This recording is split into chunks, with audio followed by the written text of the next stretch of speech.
Hi guys, this is how to turn on or off silent mode on the iPhone 17 Pro or the iPhone 17 Pro Max, and trust me, the process is quite simple. The first and easiest method is to use the action button at the top left corner of your iPhone 17 Pro or 17 Pro Max, and for that you just have to long press on the action button and it automatically puts your iPhone 17 Pro or 17 Pro Max into silent mode.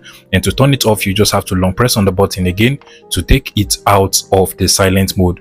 But if the action button does not put your iPhone 17 Pro or 17 Pro Max on silent mode, then you might have to adjust some settings on your device. So head over to the settings of your iPhone 17 Pro or 17 Pro Max, scroll all the way down until you find the action buttons option, select that, and then make sure that it is set to silent mode. If yours is set to any other option from over here or even set to none or no action, you just have to scroll all the way down to the first option, which is set by default to silent mode. And that way you should now be able to use the action button to put your iPhone 17 Pro or 17 Pro Max on silent mode. Another way to put your device on silent mode is from the control center. So you just want to swipe down through the control center and you should be able to see the silent mode icon over here.